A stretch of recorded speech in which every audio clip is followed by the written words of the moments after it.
Salam, hər vaxtınız xeyirli olsun, əziz traderlər. Bu günlər dekabr ayının 12-sidir, 10-udur, 2025-ci ildir, 3-cü gündür. Bu günləri Amerika bazarında çox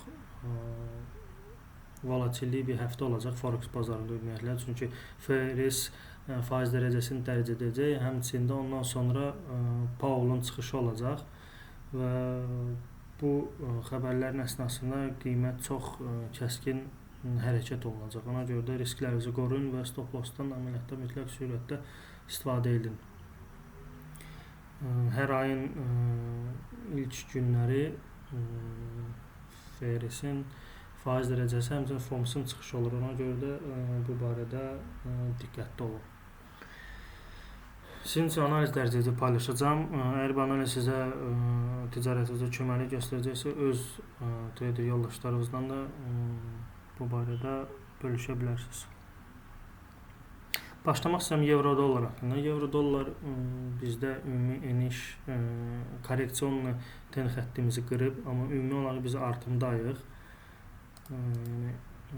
Tendensiyamız düz 2022-ci ildən bu yana artım tendensiyamız müşahidə olunur və sadəcə olaraq balaca daxili korreksiyalarla olunur. O təbii məsələdir, çünki qiymət mütləq sürətdə nə artıb, nə də eniş edə bilməz.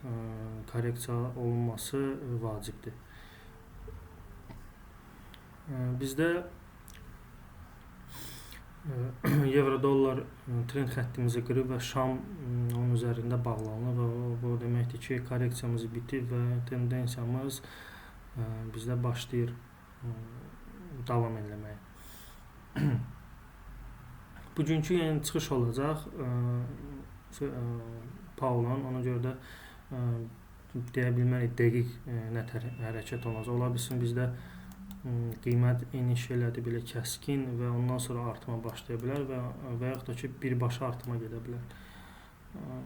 Hal-hazırdakı vəziyyətdə onu demək çox çətindir və heç kim də deyə də bilməz. Amma ümumi olaraq gözləyirəm ki, biz daha da yüksəklərə euro-dollarla artıma gedəcəyik. Burada isə bizdə euro-dolların belə bir kanalı da mövcuddur, trend kanalı,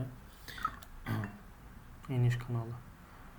Qiymət bunun üzərində bu günləri bağlansa, həmçinin burada belə bir səviyyəmiz də var, üzərində bağlansa və bu səviyyənin üzərində bağlansa, onda bizim növbəti hərəkat artıma gedəcək, 1.19-lara qədər artım müşahidə oluna bilər.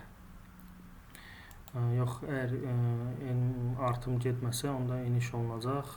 Bu minimumları biz görə bilərik. Amma yenə də vurğulaması mən artımı gözləyirəm, çünki ümumi biz korreksiyon trendimizi qırmışıq yuxarı.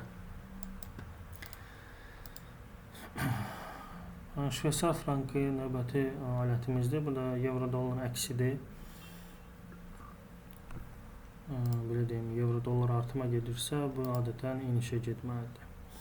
Frank bizdə belə bir üçbucaq trigoning deyirlər. Bu üçbucağın içərisində ticarət olunur artıq sentyabr ayından bəri. Ümumi olaraq flatdir. Görürsünüz, korreksiya müddəti bitmək bilmir. Yəni tendensiya nə qədər olsa da, amma korreksiya çox vaxt aparan bir şeydir. Ona görə belə bir vəziyyətdə traderlərin belə deyim, psixologiyası yoxlanılır. Qiymət gözü az bir zamanda tendensiya da olur, amma çox bir zamanda korreksiya da olur. Hal-hazırki vəziyyətdə bizdə görürsünüz, maksimumlar enişdədir. Yəni deməkdir ki, bizdə tendensiya, ümumi olaraq da tendensiyamız eniş tendensiyası müşahidə olunur və düşünürəm ki, frank bizdə aşağı trend xəttin sərhədini test eləməyə gedə bilər. Bu civarlara 0.79-lara biz eniş edə bilərik.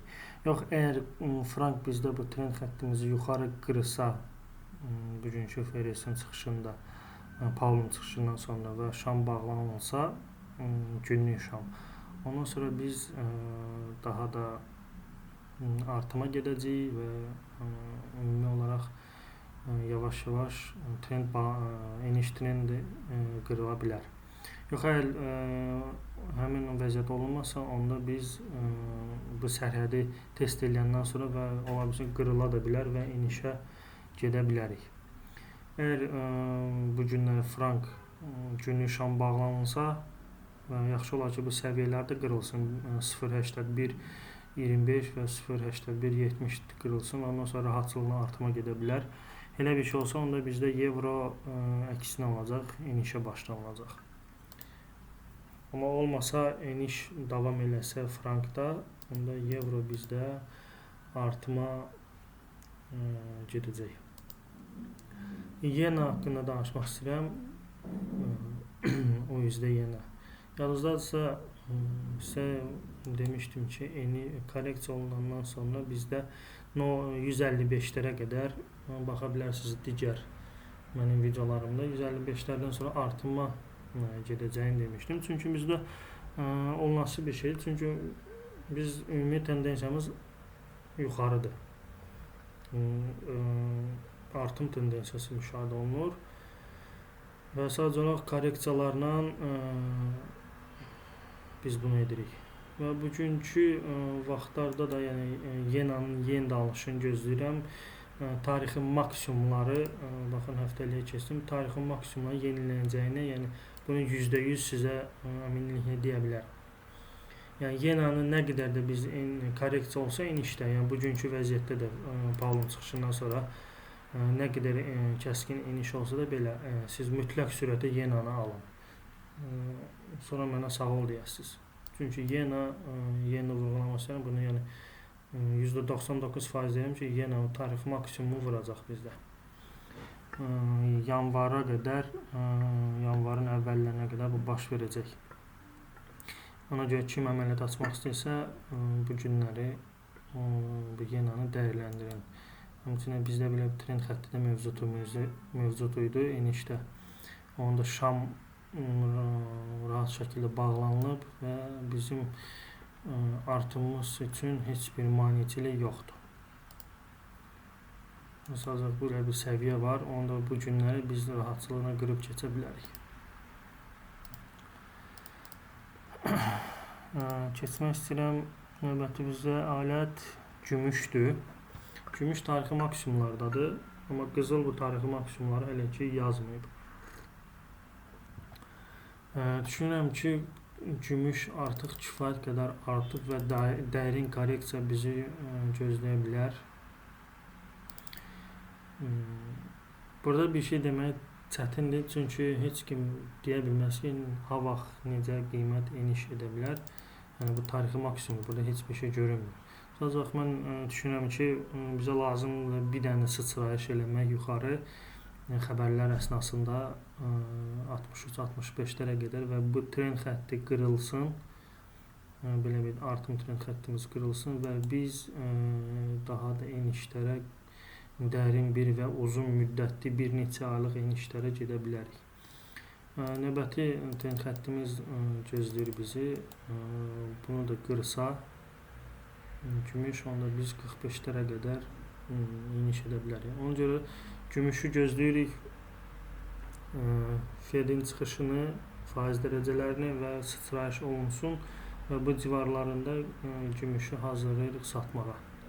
Trend xətti qırılandan sonra. Sonuncu alət bizdə funt indeksidir. FTS 100 gedir bu. Burada baxa bilərsiniz. Kimdəsə brokerdə ola bilər, o UK 100 ola bilər. Onu istəyirsiniz belə qeyd edim. Brokerdən asılı olaraq dəyişilir o.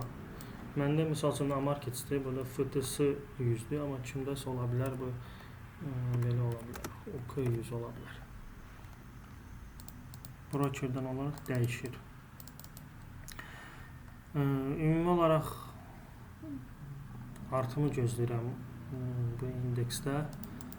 Çünki təbii ki, biz burada da baxsaq, artım tendensiyasındayıq.